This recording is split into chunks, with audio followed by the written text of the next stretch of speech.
Saya akan sebutkan dulu kisah tentang sosok orang yang sangat saleh dari kalangan tabi'in.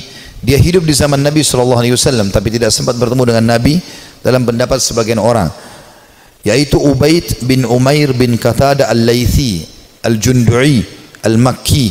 Ya. Orang ini sangat saleh, luar biasa. Sampai di Mekah itu kalau ada orang yang menganggap dirinya ya, lemah imannya, pasti datang kepada dia, ya, kepada Ubaid ini rahimahullah. Orang ini sangat luar biasa keimanannya. Ada sebuah kisah dinukil oleh Ibnu Qudamah. Kisah Ibnu Qudamah dinukil tadi, kisah Tha'labah. Ini dinukil dalam sebuah kisah di sebuah buku, ya. Kisah ini kisah sahih. Ada seorang wanita di Mekah sangat terkenal dengan kecantikannya, dan wanita ini terkenal tinggi, putih, cantik, fitnah luar biasa. Tapi dia tutup wajahnya, dia pakai cadar. Dia bilang sama suaminya, satu hari dia bicara sama suaminya, dia mengatakan, wahai suamiku, kira-kira apakah ada orang yang bisa selamat dari fitnah wajahku ini? Artinya dia coba menyebutkan sama suaminya. Kata suaminya, tentu saja ada, ya, walaupun kau cantik, tapi akan ada orang yang bisa tidak kena fitnahmu. Kata perempuan itu penasaran, siapakah itu? Artinya kalau saya buka wajah saya, ya, saya tidak pakai hijab ini, masih ada laki-laki yang tidak tertarik. Maka kata suaminya, Ubaid ibn Umair, seorang ulama. Maka tiba-tiba istrinya karena merasa tertantang datang kepada suaminya lalu berkata, wahai suamiku, Andes, apakah kau mengizinkan aku untuk coba menggoda Ubaid hanya untuk mengetes imannya, sekaligus juga mengetes apakah betul memang dia tidak kena dengan fitnah wajahku dan kecantikanku ini? Suaminya mengatakan, karena penasaran juga mengatakan, baik, saya izinkan. Maka wanita ini pergi ke Masjid Haram. Ini Ubaid ini punya majelis ta'lim, ya, di Masjid Haram, ulama besar. Tidak pernah sama sekali berbuat dosa dalam kisahnya, dalam kisah hidupnya. Allahu alam kalau yang dinukil dari kisah yang lain, tapi dia disebutkan orangnya sangat soleh. Kemudian datanglah wanita ini lalu mengatakan, saya punya pertanyaan Syekh. Kata dia, silahkan. Dia bilang, tapi pertanyaan ini pribadi, maka saya tidak bisa menanyakan di depan orang. Kalau bisa saya akan meminggir dengan anda di salah satu sudut masjid ini. Karena perempuan ini terus menunjukkan kesedihannya, menangis. Maka Ubaid mengatakan, baiklah, tapi tetap di depan umum, bukan berduaan-duaan khalwat. Di tiang masjid di sebelah sekitar jamaah. Tiba-tiba wanita ini pada saat duduk depan Ubaid membuka cadarnya, dan memang terlihat kecantikan yang luar biasa. Maka Ubaid rahimahullah mengalihkan wajahnya sambil kata Ubaid mengatakan, apa yang kau lakukan? Bukankah kau bertanya, kenapa kau membuka cadarmu? Dia mengatakan, sebenarnya wahai Syekh Ubaid, saya mencintaimu dan saya menyukaimu, maka aku datang untuk menawarkan diri. Maka Ubaid mengatakan, dan aku tinggal tunggu jawabanmu. Artinya kapan kau mau? Selesai, aku jadi milikmu, terserah kau mau apakan. Perempuan ini ingin menguji. Ubaid tidak mengenal siapa perempuan ini. Subhanallah, dia mengatakan, saya akan jawab pertanyaanmu itu kalau kau menjawab 5 pertanyaanku, kata Ubaid rahimahullah, tapi sambil buang muka, nggak dilihat ke wajah wanita ini. Wanita tersebut menggambarkan Ubaid tidak melihat sedikit pun ke wajahku, padahal wanita ini depan matanya dan sangat cantik. Maka kata wanita tersebut, tanyalah.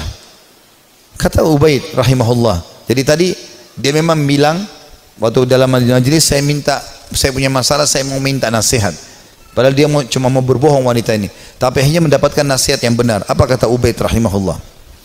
Andai saja bertepatan pada saat sekarang malaikat maut datang ingin mencabut ruhmu, apakah kau akan menawarkan hal yang sama padaku kalau memang kau sedang berhadapan dengan malaikat maut? Kata wanita tersebut, tentu tidak. Pertanyaan kedua, andai saja kamu sedang berada dalam kuburan, tempat yang pasti kau akan datangi, dan kau sedang bertemu dengan Munkar dan Nakir, 2 malaikat akan bertanya di kuburan, dan kau sedang ditanya untuk selamat ke surga atau neraka, apakah kau juga akan berpikir tetap akan menawarkan dirimu seperti ini? Dia mengatakan tidak. Yang ketiga, seandainya kau sedang berada bersama aku di padang mahsyar, kemudian buku-buku amal sedang berterbangan, dan kau tidak tahu apakah kau akan terima dengan tangan kanan atau tangan kiri, Tangan kanan akan selamat ke surga, tangan kiri akan masuk ke neraka. Apakah kau juga akan menawarkan dirimu seperti ini kepadaku? Dia mengatakan tidak. Yang keempat, ya, andai saja kau sedang ditimbang amalmu dan kau tidak tahu amal baik atau amal buruk di timbangan amal hari kiamat nanti yang lebih berat, apakah kau masih mau menawarkan dirimu padaku? Dia mengatakan tidak. Lalu kemudian pertanyaan terakhir yang kelima, andai saja kau sedang diminta pertanggungjawaban oleh Allah tentang kecantikanmu ini, tentang keadaanmu, ya, kelebihan-kelebihan nikmat yang Allah berikan kepadamu ini, apakah kau juga akan mengatakan kepada Allah, aku sempat menawarkan ini kepada Ubaid? Maka dia mengatakan tidak. Maka Ubaid pun mengatakan rahimahullah, kalau gitu bertakwalah kepada Allah dan jagalah dirimu serta nikmat Allah yang ada padamu. Maka tiba-tiba perempuan tersebut menangis terisak-isak. Lalu kata Ubaid, pulanglah. Lalu Ubaid berdiri tanpa melihat sedikit pun ke wajah wanita tersebut. Setelah dia pergi, wanita itu pulang ke rumahnya. Suaminya sudah menunggunya, ingin mengetahui berita apa yang ada sebenarnya. Maka setelah dia pulang, suaminya kaget melihat matanya merah, menangis. Kata suaminya, apa yang terjadi wahai istriku? Dia mengatakan, sungguh aku akan binasa wahai suamiku. Aku tadinya niat ingin bermaksiat kepada Allah, Allah menuruskanku justru melalui Ubaid, dan sungguh Ubaid adalah orang saleh. Dan semenjak hari itu perempuan itu tidak pernah dandan lagi sama sekali sampai ajal datang menjemputnya. Teman-teman sekalian, orang yang saleh, orang yang tulus kepada Allah subhanahu wa ta'ala, memang orang-orang yang justru tidak mudah tergoda. Kalau antum hanya sekedar dengan godaan sedikit mudah tergoda, itu masih orang biasa. Tapi kita harus menjadi orang yang luar biasa memang. Tidak boleh mudah tergoda. Allah subhanahu wa ta'ala menyebutkan tentang ahli surga di dalam firman-Nya pada saat mereka masuk ke dalam surga nantinya di hari kiamat. Itu disebutkan malaikat akan masuk dari semua pintu-pintu istana mereka, dan mereka akan berkata para malaikat, salamun alaikum bima sabartum fa ni'ma uqbad dar.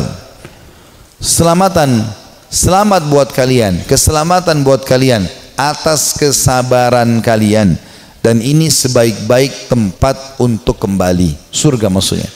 Kata ulama tafsir, yang dimaksud dengan makna malaikat akan berkata, ya, selamat atas keselamatan, atas kesabaran kalian, karena mereka sabar dalam 3 hal. Ini butuh kesabaran teman-teman sekalian. Yang pertama, sabar dalam mengerjakan ketaatan, untuk bangun sholat, untuk tutup aurat, mencari pendapatan halal, ya, itu semua butuh kesabaran. Duduk di majelis ilmu seperti ini butuh kesabaran. Bangun sholat malam butuh kesabaran. Bersedekah padahal kita butuh kesabaran. Berbakti dengan orang tua yang sudah sangat tua butuh kesabaran. Konsisten dengan kejujuran butuh kesabaran. Perjuangan semuanya butuh sabar. Ini sebab masuk surga karena kesabaran. Yang kedua, sabar dalam menolak kemaksiatan. Jadi semua kita di sini yang hadir punya peluang berzina, punya peluang berbohong, punya peluang melakukan semua dosa. Bukankah sekarang di zaman kita fitnahnya sangat besar? Di handphone kita bisa masuk penawaran zina dengan sangat mudah. Bukankah sangat mudah kita untuk riba, menipu, mencuri, apa saja? Tapi subhanallah butuh kesabaran. Sabar dalam meninggalkan kemaksiatan. Sabar. Dan kata ulama, beda pahalanya antara orang yang meninggalkan maksiat karena dia tidak punya peluang. Misal dia cuma sepintas lihat spanduk ajakan untuk ke diskotik, atau dia ada penawaran apa, lalu dia bilang, ya saya nggak suka, cuma sebatas itu. Beda pahalanya dengan orang yang sedang bergejolak godaan yang luar biasa. Jadi misalnya memang lagi ada lawan jenis yang mengganggu dia, kemudian dia bergejolak juga ingin mengikuti hawa nafsunya, itu beda pahalanya. Nabi Yusuf alaihissalam waktu digoda oleh wanita istri raja yang ratu Mesir, itu Allah mengatakan, walaqad hamma bihi wa hamma biha laula ar-ra'a burhana rabbi. Ya, Yusuf sudah cenderung sama perempuan itu cenderung pada Yusuf. Artinya Nabi Yusuf alaihissalam manusiawi, tapi beliau coba berusaha menghindar, sabar, menghindar terus sampai akhirnya Allah SWT berikan tanda-tandanya, akhirnya selamat dari godaan tersebut. Gitu kan? Artinya kesabaran di sini butuh ekstra pada saat ada peluang untuk berbuat dosa itu. Dan yang ketiga, sabar dengan cobaan harian. Sabar dengan cobaan harian.